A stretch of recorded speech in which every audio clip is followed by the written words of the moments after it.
Hey guys, welcome to Amo vlogs. ఈరోజు మనం healthy అయిన కరివేపాకు పొడి ఎలా చేయాలో చూద్దాం. స్టవ్ వెలిగించి కడాయి పెట్టుకొని ఒక స్పూన్ ఆయిల్ పోసి అది వేడైన తర్వాత ఒక 2 గుప్పిళ్ళు కడిగి ఆరబెట్టుకొని తడిపోయిన తర్వాత కరివేపాకును వేసి చక్కగా వేపుకోవాలి. ఈ కరివేపాకు పొడితోని మార్నింగే ఇడ్లీలో కానీ రైస్లో కానీ కొంచెం తింటే బీపీ నార్మల్ ఉంటుందండి. పచ్చిదనం పోయేంత వరకు డార్క్ కలర్ కాకుండా ఇట్లా ఈ విధంగా ఉండే విధంగా మంచిగా ఫ్రై చేసుకోవాలి. అదే నూనెలో ఒక 20 ఎండుమిర్చి చక్కగా ఫ్రై చేసుకోవాలి. డార్క్ కలర్ కాకుండా ఈ విధంగా మధ్యస్థంగా మంచిగా వేంపుకున్న తర్వాత పక్కకు తీసుకొని అదే నూనెలో ఒక 2 స్పూన్ల శనగపప్పును, ఒక 3 స్పూన్ల మినప్పప్పును వేసుకోవాలి.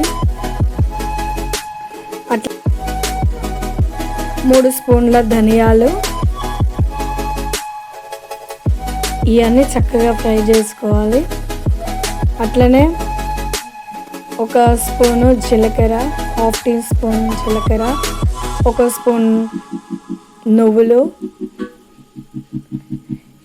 కొంచెం ఒక చిన్న నిమ్మకాయ సైజ్ అంత చింతపండు, ఇవన్నీ ఫ్రై చేసుకొని ఒక గిన్నెలోకి తీసి చల్లారిన తర్వాత ముందుగా మనం వేయించి పెట్టుకున్న వాటినన్నిటినీ చల్లారిన తర్వాత ఒకటెనక ఒకటి మిక్సీ జారీలో వేసుకొని ఒకటి తర్వాత ఒకటి మిక్సీ జార్లో వేసుకున్న తర్వాత ఒక హాఫ్ టీ స్పూన్ పసుపు, ఒక హాఫ్ టీ స్పూను ఉప్పు, ఒక 10-15 వెల్లుల్లి రెబ్బలు వేసుకొని గ్రైండ్ చేసుకోవాలండి.